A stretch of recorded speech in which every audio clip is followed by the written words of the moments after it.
SWBC Mortgage's Dallas Cowboys Crosstalk. Check this out. Broadcasting live from the Cowboys Club at the Star in Frisco. Brought to you by Blockchain.com.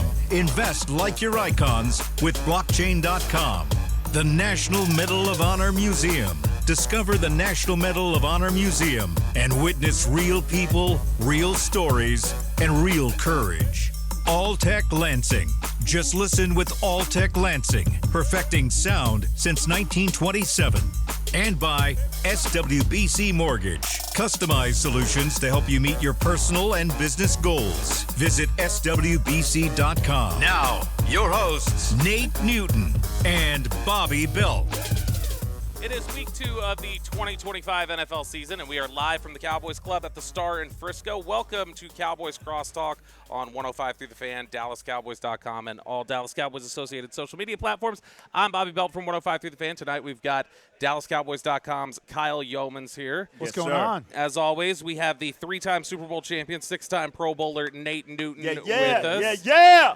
And our Cowboys alumni this evening is an alum of Sam Houston State and the pride of Italy, Texas, former Cowboys safety Keith Davis. Keith, thank you for joining us tonight. Keith. Appreciate you. Yes, and sir. I love the fact you got it right. You said Italy. Yeah, you practiced. That's a legit thing. It's Italy, not Italy. Yeah. Italy. You got to know. You go a little south of Dallas. You got to know some of it. You got to know Italy. Yeah. You got to know Lancaster. You cannot say Lancaster. No, They'll snap when I on you. first got it, I almost got ran out of Lakers. You know what he's talking about. They'll run you out of here. So yeah, Waxahachie. Waxahachie. I always got that right. Atascocita. I can't pronounce right. Yeah, there's some of them down there. I grew up in Waco, so like every time I would drive to Dallas, I would stop at the Italy stop. Yeah. The rest stop on the There you side. go. They got like a Taco Bell over there. Waco. I would to stop Sun- every single time. Nah, That's the syntax. Yeah. There you go. Syntax. 254, baby. 254. There you go. All right. So I Well, like that. Keith, everything we just mentioned there,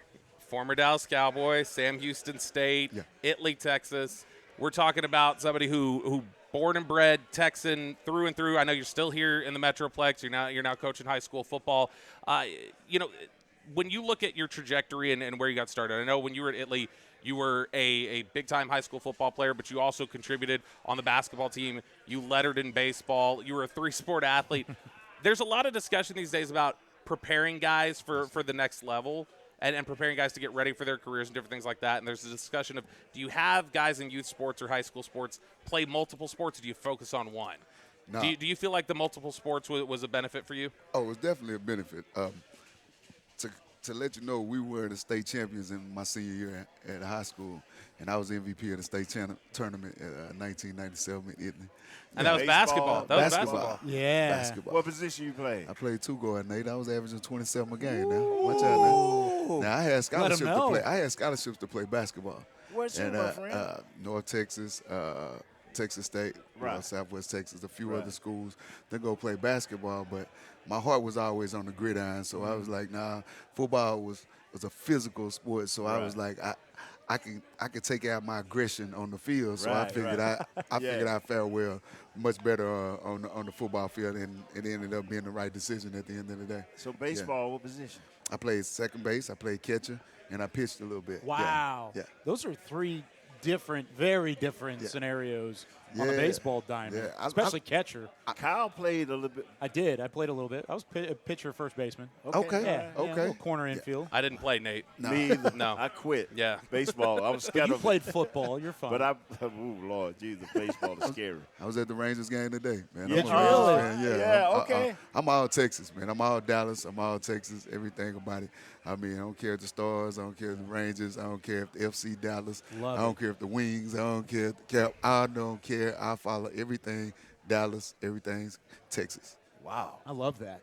Yeah, that's one of the things that I was curious about in terms of just you talk about your trajectory and how you end up at Sam Houston State. You had those different offers. So were your offers that you had, you mentioned a bunch of schools there in the state of Texas, but were the offers that you had better for basketball and you just said, hey, the opportunities may not be there for me as much with football, but I want to do this, so I'm completely committed to that. Was it a case of that?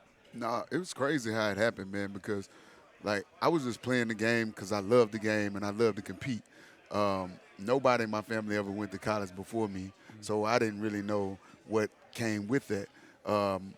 As I was going through my process, by my junior year, I was All-State first team, All-State receiver, first team All-State safety.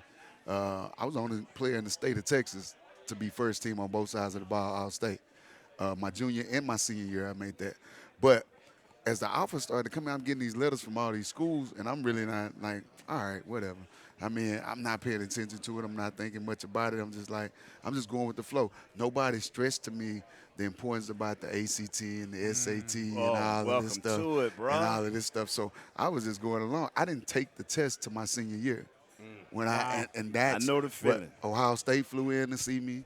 Nebraska was here. I had up for Texas A&M. All of these schools were really highly recruiting me. So when it came to take the test, Nate, the first time, my mom threw away my admission slip, so I didn't know I can still go and just show my ID and show up. So when she threw it away, I was so hot. I told my guys, I said, man, y'all go ahead. I can't go.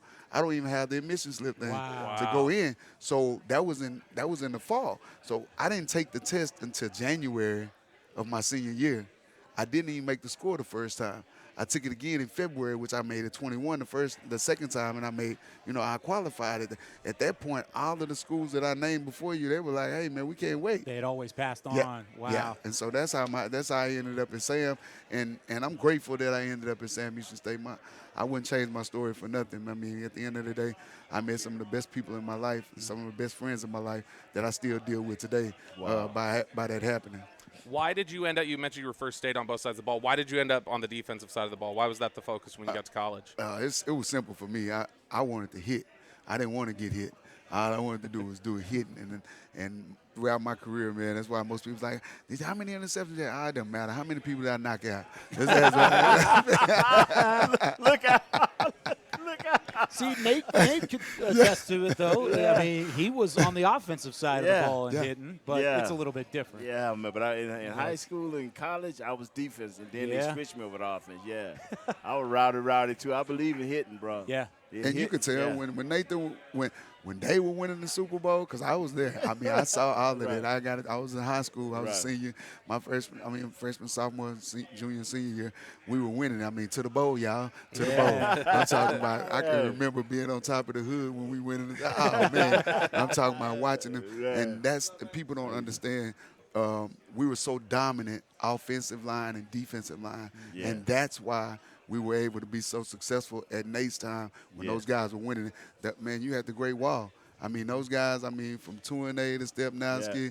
I'm talking about Eric Williams. I'm talking about the big homie L.A., that's my guy. I'm talking about from all those guys, man, they dominated in the trenches. And that's why we were so successful. And so that's the same recipe to be successful today. When you mentioned growing up a big Cowboys fan and seeing, those Super Bowl runs and different things like that, when you were watching those teams and you played the defensive side of the ball, played safety, was it just a natural Darren Woodson draw for you watching them come up, or how would you really zone in on hey, that's the guy that I want to play like him? That was my favorite player. That was my favorite player. I mean, without a doubt.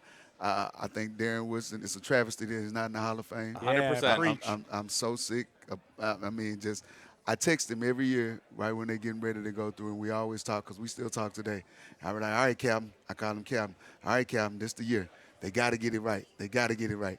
And sure enough, when it comes back wrong, I text him back. I say, they so full of. Yeah, we are on the radio. And I'm sitting there, so I'll keep it PG. But I'm just telling you, man, it's so disappointing to not see him in the Hall of Fame. I feel like he's a guy who really changed the game. He played special teams. He's one of the first safeties to start covering wide receivers in the slot. Yes, sir. I'm watching him cover Jerry Rice do his best, and he did some very good stuff against that. He played safety. I mean, he did it all. And he's an all-time leading tackler for the Cowboys. Yeah. I mean, 4 or 5 Pro Bowls, I think. 5. Three Super Bowls. His resume speaks for itself. So he's always been my favorite player. I love the way he played the game. I love the way you outlined it there, too, because the biggest argument for Darren to get into the Hall of Fame is the Hall of Fame's whole mantra is if you can't tell the story of football without this player, they should be in Canton. You can't tell the story of how the modern-day safety position is played without Darren Woodson being at least a part of the conversation because of what he did throughout his career. You talk about the resume. You add that in there. You add the ability to change the game from a coverage standpoint, from a special team standpoint, all of those eras. And I know I'm speaking to the choir with you three here because all of us here believe that he should be in the Hall of Fame, but it's a travesty that he's not so far. There's a Nate had a great description of Darren Woodson back in January when we were talking about him, and it was so good. I was telling Shireen Williams about it, the longtime Fort Worth Star Telegram writer, and Shireen was like, all right, next year when we're in there presenting Darren, she's like, I'm going to quote that, which is the idea of you guys didn't have packages. You had Darren Woodson. Yeah, like right. Darren Woodson was your package. That's awesome. That's how you changed the game. You would change the dynamics. You didn't have to swap guys out because Darren could do whatever you needed to do. That was the kind of chess piece he was. Do you guys, as two guys who are big proponents of Darren Woodson and spent time with him and know the impact that he has, do you ever get a fear of just like, gosh, don't let history forget him. Don't get so far away to where he's at that like people start misunderstanding the impact that he had on the game of football. You know, we was with the Hall of Fame. Charles Haley does his thing to tackle tomorrow. I think I'm saying that right. And Darren Woodson walk up in there, and I'm looking at all these Hall of Fame, Ronnie Lott, guys of that ilk, man, Big Richard Dent, man. And I'm looking at all these guys, man. And I'm saying to myself, as great as these players was, as great as Ronnie Lott was, man, nobody can come up. Man, he had his baby finger off to play the game. Yeah. Big Dent coming around that end, man, just setting records for the Bears as a sack leader. Yep. And here we got Darren Woodson, man. Changed the game. They say there's two ways you can get in the Hall of Fame. You can have be an instant success like Gale Sayles was, who didn't play long, or you can be a highly competitive, consistent guy over a lot of years and have your print on the game. He left his print on the game. He played slot. Yeah. Yes. I'm serious, man. Yes. We didn't go dime. No, it wasn't no dime. Woodson, go down here and get the slot. Yes. Go cover. You know, Kenny Gantner didn't like that. Kenny Gantner wanted him to come out. It's like get But Woody you out. just put it down there on the slot, man. Yeah. We taking away your second receiver with him. Yeah. Whoever back in the day, the stop receiver was the second best receiver in third and long, a passing Yes, situation. it was. And we say, Woody, go take away the best receiver. Well, and I think the way you put it there, those two ways to make the Hall of Yeah. Fame, you could argue both of those are Yes. considered with Darren. I mean, he came in and played well right off the jump. Now, Yeah. he got better as his career went along, as anybody should, but he was a good player right off the jump, too, and was a part of those teams early in his career as well. I think, like I said, you guys are hitting the nail on the head. This is it's a travesty he's not there. Wow. I pray they get it right, man. I mean, sooner rather than later, because he deserves his flowers right now. I mean, he deserves to be in the Hall of Fame, and hopefully the Hall of Fame committee will get it right. Hopefully there's something coming. How many? They let 4 or 5 guys in this year, right?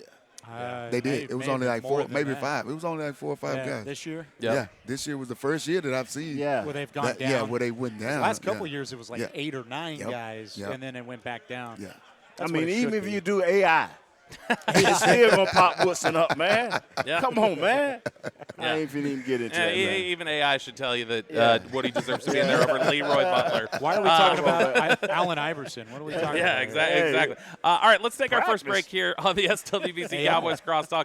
When we come back, we've got Keith Davis, former Cowboys safety, with us on the show tonight. We've talked a little bit about his upbringing in Italy and then on to Sam Houston State. Now let's talk a little bit about his Cowboys career and why Bill Parcells once said, I know he's a football player now. I didn't know that before last year. We'll talk about that next on the SWBC Cowboys Crosstalk.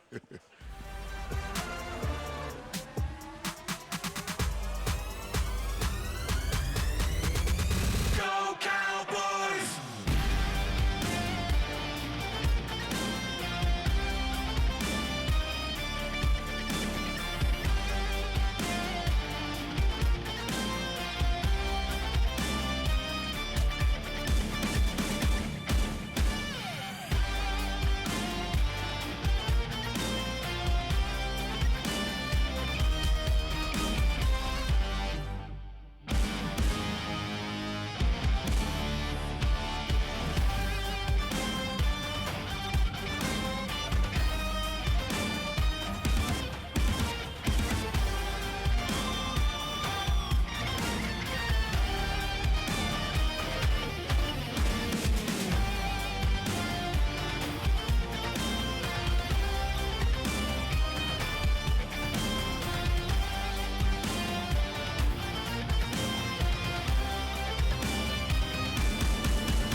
Back to SWBC Mortgage's Dallas Cowboys Crosstalk. Yeah, check this out. Broadcasting live from the Cowboys Club at the Star in Frisco. At SWBC, customized solutions for individuals and businesses are just a click away. Visit SWBC.com to learn more and start your next adventure. Welcome back to the SWBC Cowboys Crosstalk here on 105 through the Fan and DallasCowboys.com. I'm Bobby Belt from 105 through the Fan. Got Kyle Yeomans from DallasCowboys.com. 3-time Super Bowl champ, 6-time Pro Bowler, should be Hall of Famer Nate Newton also with us here. Yes, and then we've got, as we've mentioned, the pride of Italy. Get it right. It's not Italy. It's two syllables. Italy, Texas. That's right. Cowboy safety Keith Davis joining us. All right, Keith, so we were talking about this a little bit. We were teasing ahead a bit, and I gave the quote from Bill Parcells. This was January 2005. So 2002 is when you got to the Cowboys. Yep. So that was the Dave Campos last year here. Yep. Then you were here for the transition to Bill Parcells in 03. And then you were released at the end of the 03 season, correct? Mm-hmm. And then you ended up coming back for 04, got sent off to NFL Europe. Yep. And I was reading an old article from the Fort Worth Star-Telegram from years ago where they were talking about that process. And that was Bill's quote where he said, sent you off to Europe, needed to see you prove some things. And he said, I've got ideas for him. I've got plans for him this year. And he said, I know he's a football player now. I didn't know that before last year. Talk about the relationship that you have with Bill Parcells and some of the ways that you had to show him, like, hey, I can be one of your guys. Since we all know the friends of Bill or Parcells guys, how you became one of those guys. Man, it's funny. You bring it up. Like you said, when Bill first made it there, he cut me. I ended up getting in a situation. I got shot at a nightclub out here in Dallas. And when it happened, I'm sitting there, and the first thing I think about, Nate, I said, yeah. Wow. I said, I know this is coming. I said, Wow. So, but it didn't happen immediately. So I'm like, okay, well, wait. So I get out of the hospital. Now, this happened like June 29th of 2003. And so training camp started at like July 23rd or 24th. So I'm like, okay. He didn't cut me immediately, so I'm thinking to myself, I said, all right, I'll be ready for camp. I said, they're going to think that I'm not going to be ready, so that'll give him a reason to say, oh, well, he's not ready. Right. So I would sneak into the facility and work out at midnight 2, 3, 4 times a week. I'd go in with the key, and I'd go in there, and I'd work out on my own. So I'm like, I'm going to be ready. Yeah. So I'm doing the conditioning test. I'm doing everything. So we report to camp. So when we get to camp, he's looking at they're looking at my wound. I passed my physical. They look at my arm. They say, okay, he's good to go. I make my mandatory weight. Boom, I come in at 205. It's supposed to be 207. So I say, all right, the last part is to do the conditioning test. So we get ready to do the conditioning test. I said, all right, cool. Let me kill the conditioning test. Boom, knock the conditioning test out. Now I'm like, oh, man, the hard part is over. Now it's about playing football. So I'm on the phone talking to my high school coach right after the conditioning test. And we're sitting there, we're in the chow line at dinner down in San Antonio. And I'm telling Coach, I'm like, yeah. I said, yeah, Coach, I did everything, man. I passed my physical. Boom, made my mandatory weight. Boom, I just finished out the conditioning test. I said, yeah, everything else, man, it's going down now. It's time to play football. In the middle of that conversation, I get a tap on the shoulder. And I turn around, and it's Bruce, the Turk. The Turk. God. And so I look at Bruce, and I hang the phone on. I say, Coach, man, I got to call you back. So I hang up with my coach, and I'm looking at Bruce and say, Katie, come with me and bring your playbook. And so I'm like, man, what? I said, you going to put me through all of this, and now you going to cut me? I'm like, so I'm sick. I'm hot now. So I got to go down and I sign out. And so as he cut me, this was what really crushed me. Because after he cut me, I'm going back to clean out my room and stuff. And the first person I run into is Woody as I'm getting out the elevator. And then here's my favorite player, and I'm looking at him, and he called me Diesel. He's like, Diesel. I said, what's going on? Where you going? He said, man, we got meetings. I said, man, Woody. I said, they just released me. He said, what? Wow. He's like, no way. And I'm like, yeah, they just released me. So I'm getting my stuff together, and I get out, and I drive all the way back home, and I'm thinking to myself, like, what am I going to do? I ain't never not played football. So I'm sitting there, and I'm going through all these emotions. So I sit out the whole year. Nobody signed me because Bill had already said, oh, well, he's this. He might be that. Well, Bill brought me back right at the end of the season. He said, say, son, I'm going to send you to the NFL Europe. He said, I don't know how this is going to work. He said, but I know you go over there, you keep your nose clean, He's saying, don't you go over there and F it up either. I said, okay. I said, all right, cool. And I go over, boom, we win the championship with my team in Berlin. I'm Defensive Player of the Year in my team. I finished second in the overall Defensive Player of the Year rating. I come back, man, and I'm right back where I started. And I finished the season. I come back and play. So I ended up playing like 30-something games that year in 1 year. I mean, talking about when you thought you weren't playing when football I wasn't going to play at all. Wow. And when I come back to Bill, he said, son, he said, you can play. He said, I had reservations about you. He said, but watching what you did over in Europe and to see you come back and play here, he said, son, I see right now you can play this game. Do you think it was all was the NFL Europe the part of it, or do you think all that conditioning test and all those markers he had you hit, and then he still cut you? Do you think that was still like if you would not have done the conditioning right? Do you think he would have even given you that NFL Europe shot? I don't think so at all. I think I honestly thought they were going to use the fact that he got shot, he's not ready to play, and I was determined to prove them that I was ready to play regardless of what had happened. Now, because if you hadn't cut me already, you should have cut me. Because if you're going to give me a chance to show up, I'm going to show up and I'm going to be ready. And that's what happened. And then he cut me after it anyway. Wow. But like what he said you're a football player. And that was what your whole mindset was, even after having that adversity and having the injuries that you had to come back from. I mean, the fact that you got back to it was really that showed him that you were indeed a football player. Exactly. Not only that you could play, but you were built like it upstairs, too. Yes. You had the right mindset. I agree 100%, man. And I'm grateful for it, man. Like, at the end of the day, Bill had already told us, don't be here, don't do this, don't be that. I was picking up a friend, altercation broke out, wrong place, wrong time, and it happened. And I'm like, well, you were somewhere where he told you weren't supposed to be. Well, and I can't even tell you how many times that happened to me. I just at the wrong place at the wrong time. I know I was just driving. Like, minding your business. This is actually I'm curious for you guys on this. Nate, you spent time in USFL. Yeah. You did NFL Europe. The Cowboys the last few years have had a lot of success getting people from USFL, XFL, whatever different term it has been called. The summer league. Yeah, Cavante Turpin, and you've got Brandon Aubrey and some of these examples that they've gotten. Given y'all's experience in both leagues, do you think that, because it's been kind of a slow embrace, it's starting to get there, but do you think that the NFL needs to embrace more of that, hey, let's get some of these developmental leagues together, because just some of the practice restrictions that exist with the CBA and things like that, guys need time to develop and become the players that they're going to be. The problem is not the skill position players or even the kickers' opponents. The problem is you can't find enough quality offensive and defensive linemen. So that tears the game down. I mean, you either got to open this thing up like when I played the USFL and make it all about the offense, or and that's the only way it's going to succeed unless you just start taking guys out of college and developing them. I'm talking about offensive and defensive line. That's where the league is failing at. Offensive and defensive line, that's how you win. Yeah. Exactly. On every level, even Pop Warner, if you can get a good defense and they get some discipline, they can beat up that little running quarterback. And there's a shortage in Yes. those positions. Yes, they are. You're a coach at Bishop Dunn High School. I'm sure you guys see the same thing, even trickle down to the high school level. We're at a disadvantage in the trenches right now. Oh, no.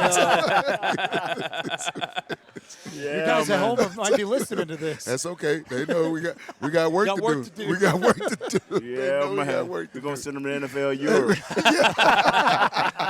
I'm glad you mentioned, Kyle, the Bishop Dunn thing, because I'm curious for you, Keith. You were obviously very talented, being first state on both sides of the ball in high school, the career that you had, and you were also thought of as kind of like blue collar, hard nosed, tough, gritty football player. So when was it in the point in your career, or even after your career, where you said, you know what, like I want to get into the teaching side of the game, though. Like I want to tell these guys about the game and start bringing up some of these high school players, because we see so many of these former players who come and sit down with us that we find out that's their big passion project. And I was like, hey, I'm into high school football, and I absolutely love coaching. The biggest thing, I feel like I have a wealth of knowledge to pass on, pass it forward, from the standpoint that I love this game, and this game is giving me everything that I have in my life. But I gave this game everything that I had. Right. So, and in return, I feel like I owe it to these kids to give them the knowledge that was given to me, that I was blessed, because everybody's not going to make it. I understand that. But I'm not just teaching football, I'm teaching life. So, for me, my son, I have my youngest, he's a freshman, so he's playing for Bishop Dunn. And so I made a promise to myself. I said, I'm going to be there. I'm going to walk him through this thing. I'm going to sit there. I want to give him everything that I have, because at the end of the day, once this is done, I don't want him to look back and have any excuses and say, hey, man, with Dad, you didn't do this or this. No, I'm going to do everything I can possible to put you in a position to be successful in life. It's not just football, basketball, or whatever it is you're doing. I just understand, just knowing that football teaches you so much about life.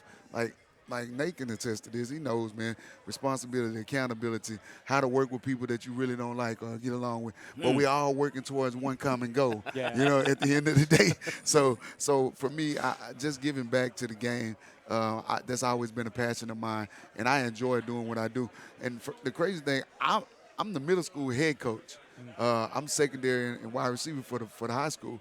I enjoy the middle school process more than anything, because those kids right there in middle school, 6th, 7th, and 8th grade, they'll run through the wall for me. Yeah. They run through the wall for me. That's the foundation. That's the foundation of it. You get those guys in high school, you know, you have so many people in their ear, well, you should be starting, or you should be this or that. Wow. You know, and so you try to tell them something, they feel like they already know it. So it's kind of a little more difficult to get to those kids, which I enjoy the process of that also. But for me, man, the foundation is right there, 6th, 7th, and 8th grade, and I enjoy that process of getting those guys. Because the phone dominates. Yes. Yeah. Something about Yes. 9th grade Yes. and the phone. Switches. Or And little- 36 in the phone. And little It girls. dominates me. And little girls. that girl who I don't like her. All of a sudden, wow.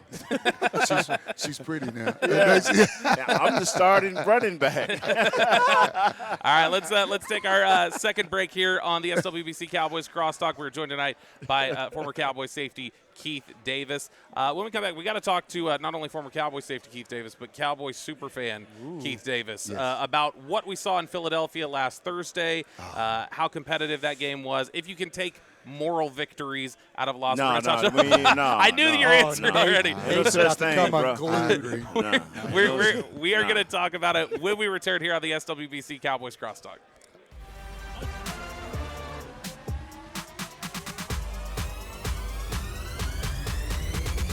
Go Cowboys!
Back to SWBC Mortgage's Dallas Cowboys Crosstalk. Yeah, check this out. Broadcasting live from the Cowboys Club at the Star in Frisco. Want to use what the pros use? Jack Black is the official men's skincare brand of the Dallas Cowboys. Visit getjackblack.com. Today we are back here at the Star in Frisco at the Cowboys Club for the SWBC Cowboys Crosstalk. Got Kyle Yeomans from DallasCowboys.com with me. Nate Newton, the 3-time Super Bowl champion, 6-time Pro Bowler, future Hall of Famer. And then we also have former Cowboys safety Keith Davis with us now. And we are here on 105.3 The Fan and DallasCowboys.com. All right, we had the opening game in Week 1 against Philadelphia, a game that there were some positives you could take out of it. But you guys just said it going to break. There's no such thing as moral victories. As somebody told me one time, I was just asking somebody with the team a couple years back. I was like, "Is this a moral victory?" And they were like, "You know what's a moral victory? Victories. When we win, that helps our morale too. We don't need the loss to have the moral victory." Yeah. But when you look at that game, and Keith, I know you're Cowboys super fan here. I want to just kind of go down the line, Keith, Nate, and then Kyle. Your thoughts just in general on the game, and some of maybe the positive things you think they can build on in some of the areas of concern. When I watched that game, we had every opportunity to win that game. I think about the fumble, that was major. I'm talking about major. The drops by CD, that was major. I mean, and CD will be the first one to tell you got to make those plays. One thing that I do like, the defensive line, the defense, we were able to hold Saquon to like 60 yards rushing. That's major. You can build on that. I thought the offensive line played well. I thought we got some movement. I think at the end of the day, we're headed in the right direction. I like where we're going, but at the end of the day, there's still no moral victories. You got to win, and you're going to be judged by wins and losses. And there's definitely areas we can improve on. We can get more pressure. We need to get more pressure. Keep contained. I mean, the biggest thing, we lost contain on Jalen. I mean, there were a couple of times that Fowler and 41, they just crashed inside. And I'm like, why? You cannot do that. I mean, at least just keep him bottled up, and we'll have a chance to make the plays. But overall, man, I like what I saw for the most part, but there's still a lot of room for improvement. And my biggest thing also, one other thing, CD killed number 8. The guy in the first half. Yeah. So when they moved him to Pickens, why didn't we go to George and let George like George? Like George. Yeah, a lot of people ask that question, man. So, but hey, they'll get to him. They will. And when they do, this offense is gonna flourish. You know what? Dak played a hell of a game. He did. To me, he did. And it's not talked about enough. Yeah. Because I watch offensive line play. Our offensive line was just good. Yeah. It was just good. There you go. And getting to that fourth quarter, his pocket presence was nice. Yeah. Because it wasn't always nice up front. Mm-hmm. And he made some things happen. Now, the CD drops, okay. But that fumble, big. Right before the half. Yeah, that was major. Like I tell people, a lot of people can cry about a lot of things. We all got our podcast. We got to feel content. That's crucial, bro. Yes. If that had been Bill or Jimmy, I told him, I said, I asked today, somebody, is Miles still here? Oh, man. I'm telling you. Hey. Yeah. With Bill? Yeah. Bruh. I watched Bill. You a veteran? Yeah. Jimmy would have been like, who you call Bruce Mays? The Turk? We call him the crib keeper. Yeah. The Turk. We call him the crib keeper. Yeah, He'd have been saying the crib keeper. Tap on the shoulder. Yeah. And then all of a sudden it's like, the ugliest man in the world with no hair. Oh. I'm just Why you got to do him like that? The crib keeper. But anyway, go ahead. I'm sorry. Yeah, I think you guys hit on a lot of the great points. Leaving points off the board there in the red zone was big. And to talk about it, I mean, the last coaching staff, Mike McCarthy, when Hunter Lipke fumbled at the goal line against Miami a couple years back, he didn't have another snap the rest of the year. Yeah. Another carry. He had some snaps. Didn't have another carry the rest of the year. So it's still a modern-day thought process, but it's a little more laxed in certain situations. With Miles Sanders, I was a big proponent of keeping him on the roster. So breaks free for 49 yards on that drive, looked good. I thought he had more juice, man. And then he gets caught from behind by a linebacker in Zach Bond. That was the first thing. It's like, oh, man, maybe he just doesn't have that next level, that next gear. And then to have the fumble, it was kind of a double whammy there at the back end of it. Still 49-yard gain. I liked what we saw, and then, of course, it falls to the ground. But you talked about Dak looking great. I thought his play was phenomenal. And then I know, Nate, you go back and watch the film pretty quickly afterwards. I usually try and do it the morning after. I try and spend watching the game back on all 22. I've never been so refreshed watching the interior defensive line play that we saw on Sunday, maybe my entire time covering the team going back to 2019. I mean, it's been rough in the middle all the way through these years, whether it's guys like Mozzie or Dontari Poe or struggling in the middle that on names outside of that, because it's not just those two guys who have had struggles in the run defense and on the interior. But Kenny Clark, my goodness. I mean, there were a couple snaps that he had. He was a grown man. Absolutely. Yeah. And it's something that, and we said it when he got traded in the Micah trade, he gets off the plane as your best defensive tackle. He gets off the plane as your best nose tackle in a one technique. And he's got some versatility on the line, too. I think we saw a sliver of why he could make a really big impact here in Dallas. And it's just week one. And even though it is just week one, it went up against the team that led the NFL in rushing last year and arguably has the best offensive line in the NFL. So benchmark-wise, you've already seen the best. He should only continue to get better in his second, third, fourth, fifth, and so on week as a part of this organization. So it was a good start for me in the run defense, and that was a big positive to build off of. You have enough new guys, veterans and young guys. And I'm going back to Jim and Parcells. When we played a team that we felt that was physically better, we found out what that true tempo is. I'm hoping that our boys can feel that tempo and start dishing that tempo, living up to that tempo. The problem with practices is Jimmy Parcells, Parcells was his mentor. Jimmy used to tell us, I don't need for the game to start and you right here. I need for the game to start and you right here. That means all we got to do is take 2 steps and we closing the door. Yeah. That is what we missed. You felt like you had to take multiple steps to get there. And they got close, but just not enough. And that's where the fumble. That's fair. Yeah. That's where because even though Emmett told it in one hand, the same hand every time, Jimmy will holler, we don't need a fumble. Yeah. That's the last thing he would hear.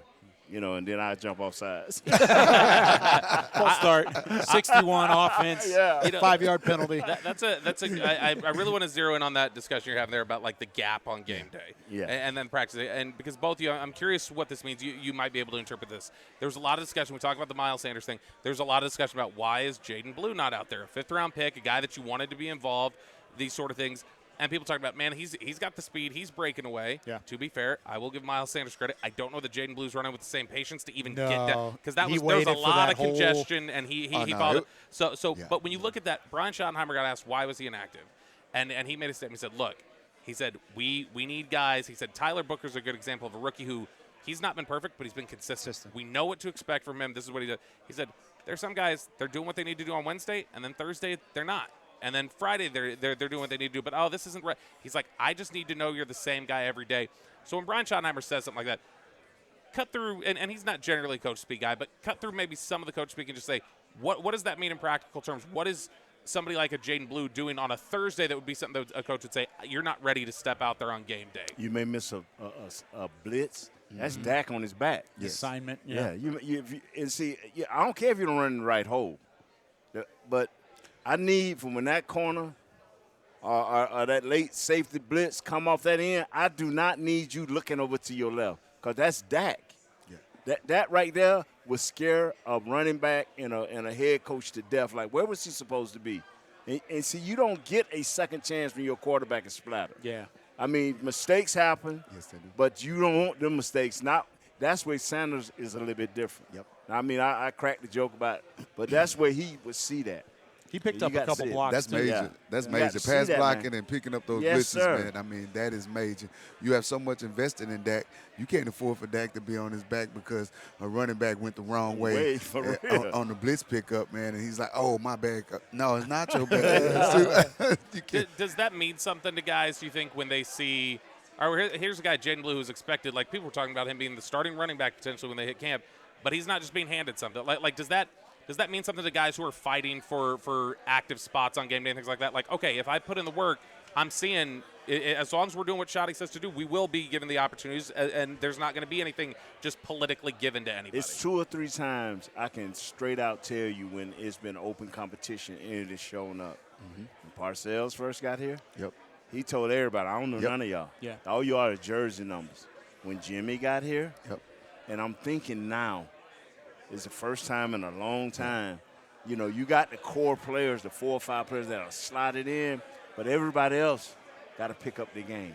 Everybody else got to pick up the Bill game. had Woody them with their name on the front of the That's helmet. what I'm saying. I'm looking like, I'm thinking this not just rookies, this is everybody, man. So look, he always would say, he said, it's going to come a time you're going to have to show me. Yeah. That's right. He said, I don't care. You guys have been here, you veterans. Woodson, you're going to have to show me. You're going to have to show me. And did you not, by going to NFL Europe and coming, did you not? I had to show Showed him. him. Come I on, had man. to show him. I've got a story that kind of plays along with that, and it's with Coach Schottenheimer, one of the individuals within the building that's a part of practices. And we were just having a conversation about the culture and about the energy and all the terms that now Cowboys fans are probably tired of hearing of. There's a standard in practice where if you make a mistake, you have a false start, you have an offside, you miss an assignment, you're out for the next rep, right? Well, during the previous coaching staff, and this is not a knock on Mike McCarthy, but they invest their times in their starters. And so if you're Dak, CD, Micah, whatever the big name starter was during the Mike McCarthy era, if you messed up or you missed a rep, not traditionally, not every time, they would leave. During the first camp practice that there was a rep where Dak had a miscue. He mistimed the snap. He mistimed the snap count. It popped up. Brian Schottenheimer was right behind him and said, get out of here, you're out of here. And in comes Joe Milton, and Joe Milton filled in for that rep. Yeah. And Dak looked like surprised for a moment that there was that conversation.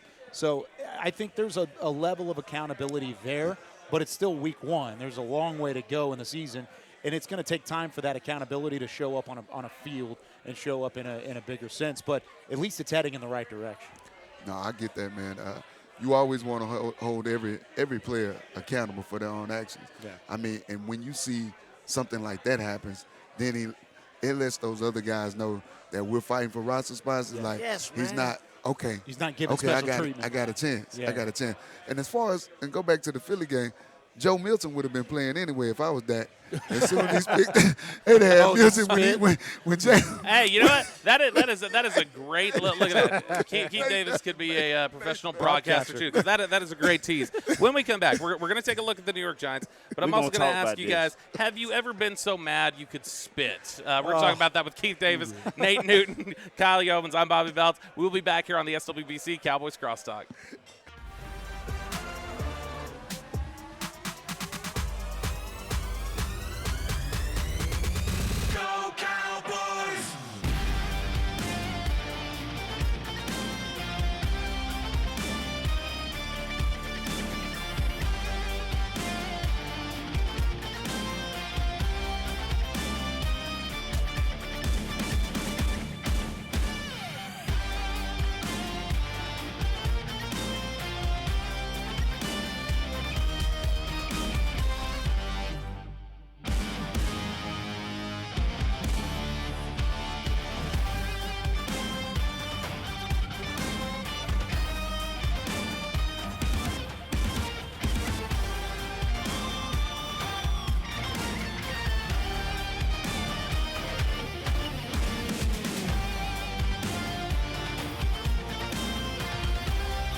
Back to SWBC Mortgage's Dallas Cowboys Crosstalk. Yeah, check this out. Broadcasting live from the Cowboys Club at the Star in Frisco. At SWBC, customized solutions for individuals and businesses are just a click away. Visit SWBC.com to learn more and start your next adventure. We are back here live from the Cowboys Club at the Star in Frisco for the SWBC Cowboys Crosstalk. I'm Bobby Belt from 105 Through the Fan. Got Kyle Yeomans from DallasCowboys.com with me. 6-time Pro Bowler, 3-time Super Bowl champ Nate Newton is here, and our special guest this evening is former Cowboys safety Keith Davis. So we teased it a little bit going to break, and Nate had just wide eyes and looked like he had a lot that he wanted to get off of his chest. So, Nate, I'm going to start with you. The Jalen Carter spitting incident, your just general thoughts on how all that happened, and have you ever seen a player get ejected before the first snap? No. I mean, did anybody get ejected in the 93 tunnel in the NFC Championship game? No, but I'm with Keith, man. It should have been 2 dudes ejected. Yeah. At least 3. Maybe 3 or 4. Maybe 3 or 4, because I'm looking for my lineman. Brother. It's 2 I'm things I'm not looking going for to allow my you to lineman. do.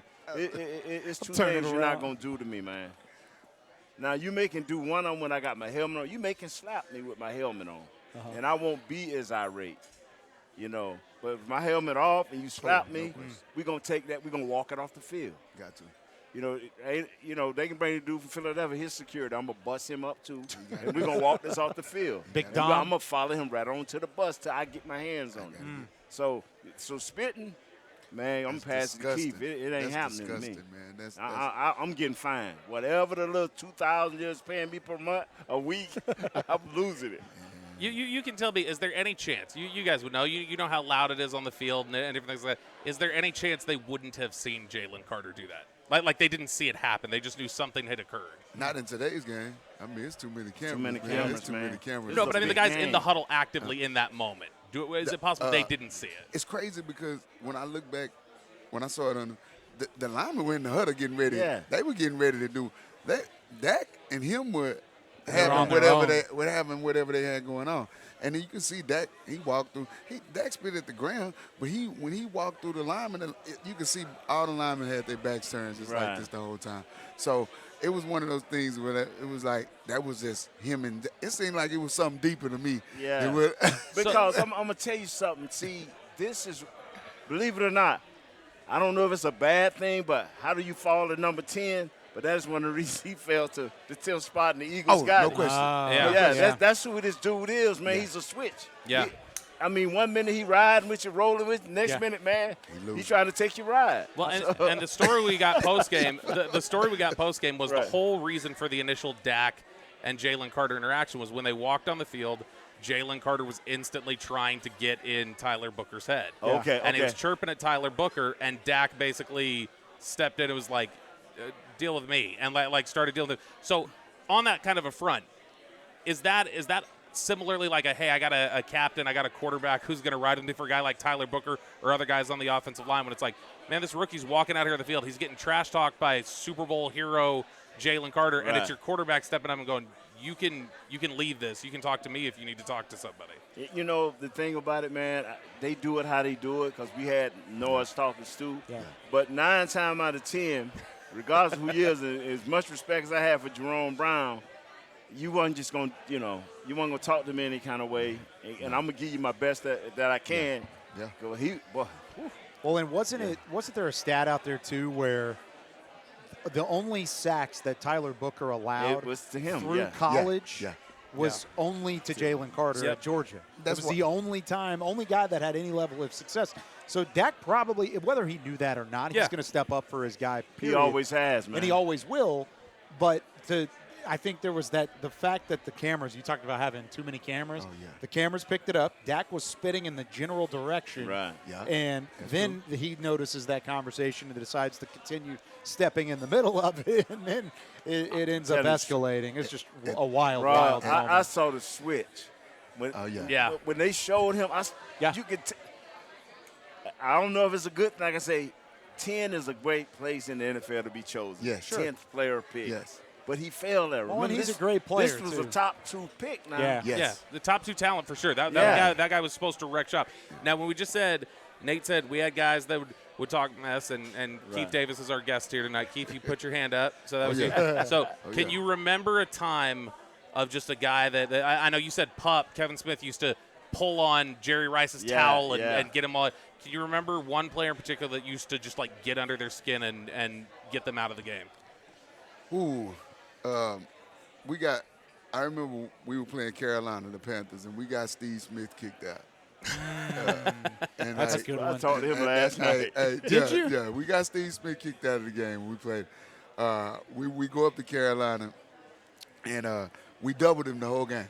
Like, I was over the top the whole game. Right. And whether it was Newman or Anthony Henry, whoever was the corner was, I mean, he was so frustrated the whole game.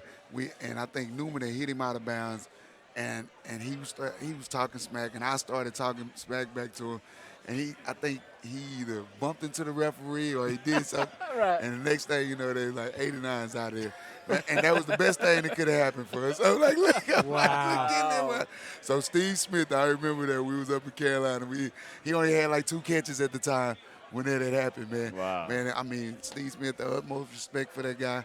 I'm talking about he's a great, great competitor. He'll let you know about it anytime he's doing anything. And we would go back and forth, man. So I love competing against him, man. Great player, but we got him out of there. All right, here in just about the last minute that we got, really quickly, Giants coming up this weekend. Russell Wilson, Brian Dable confirmed Russell Wilson will be back out there, starting a guy that, Shoddy's very familiar with. He let him cook in Seattle, and he's talked to Joke before. That might have gotten him out in Seattle. Really quickly, Keith, Nate, just your quick keys to the game, what you want to see this week. Man, I want to see us, first of all, continue to run the ball. Right? Williams, man, I thought he was working really well for us, and I didn't understand why he wasn't in the game when it happened, but I understand you got to give guys a break. Continue to let Dak do what he's doing, continue to spread the ball around. And defensive-wise, we get a little more pressure. I think we can get a little more pressure. I love the way we stopped the run. I love the way we competed as a whole. And so if we can continue to do that, man, it's something to build on. Don't think you're going to show up on the Giants. No. They got a defense, man, that's waiting to crush folks. True. Just be competitive, no mistakes. Offensive line, play your best. Sexy Dak is not joking. Yeah. Win the turnover battle. No team in the NFL has had a worse turnover to touchdown ratio in the NFL since the start of 2023. Giants are 27 touchdowns, 27 interceptions. Wow. Interceptions. That's not even counting fumbles. Keep that in mind going into this week, because if you can turn them over a couple times, then all of a sudden you're going to win that football game. That is Kyle Yeomans from DallasCowboys.com. We've had, of course, Nate Newton with us all this evening. And thank you to our special guest this evening, former Cowboys safety, Keith Davis. It was great having you. All the best at Bishop Dunn, and we appreciate you joining us. Appreciate you, my guy. We will be back again next week for the SWBC Cowboys Crosstalk. This has been a production of DallasCowboys.com and the Dallas Cowboys Football Club. How about this, Cowboys?